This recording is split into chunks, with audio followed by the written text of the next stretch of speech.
Deep in the heart of the enchanted forest, where the trees whispered secrets and the flowers glowed with soft light, a strange silence had fallen. The melody of the forest, once sung by a magical bird called Lyra, was gone.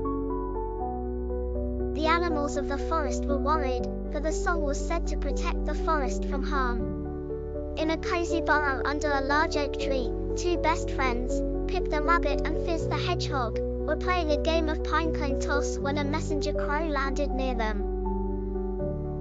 Pip and Fizz, the crow called, "Lyra is missing, and the Council of Elders has chosen you to find her." Pip's ears perked up. "Us? Why us?" "Because you two are the most curious and brave animals in the forest," the crow said, dropping a small golden feather. "This is the only clue we have. Good luck." Pip and Fizz packed a small bag with snacks, mostly carrots and berries, and set off.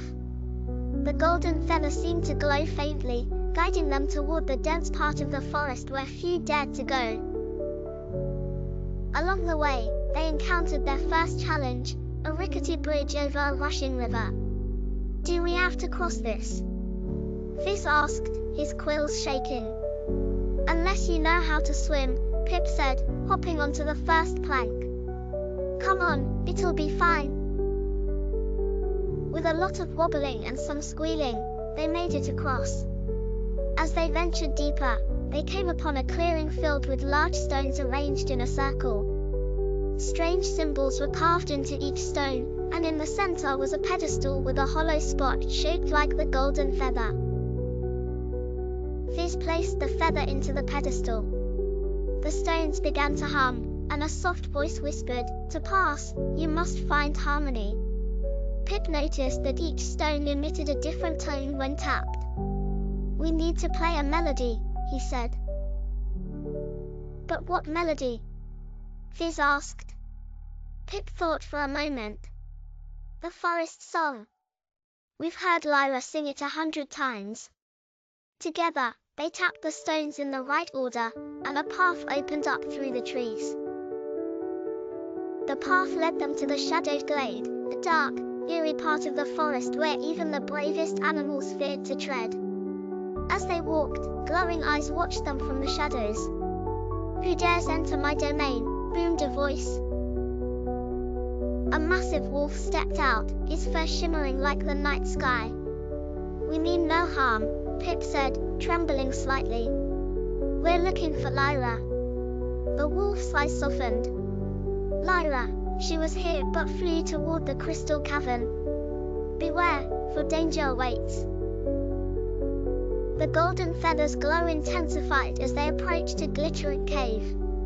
Inside, crystals of every color sparkled, casting rainbows on the walls. In the center of the cavern, Lyra was trapped inside a crystal cage, her wings folded and her eyes closed. "Lyra!" Pip cried. A sly snake slithered out from behind a crystal. "Ah, visitors. I've been waiting," the snake hissed. "Lyra is mine now. She'll sing only for me. You can't keep her trapped," Fizz said, stepping forward bravely. The snake laughed. "If you can solve my riddle, I'll release her. Fail, and you join her." The snake coiled around a crystal and spoke. "I'm not alive, but I grow. I don't have lungs, but I need air. What am I?" Pip and Fizz whispered together. "Not alive, but grows. Needs air." Fizz's eyes lit up. "A fire!" The snake hissed in frustration. "Correct, but this isn't over." It slithered away, and the crystal cage shattered, freeing Lyra. Lyra stretched her wings and sang her beautiful melody. The crystals vibrated with the music, and the forest seemed to come alive again. The animals of the forest cheered as Lyra returned, her song weaving protection and harmony back into their home. Pip and Fizz were hailed as heroes. "You saved the forest," the crow proclaimed. "And we got to have an amazing adventure," Pip said with a grin. Fizz chuckled. "Next time, So, let's pick an adventure without snakes. And so, the two friends returned to their cozy burrow.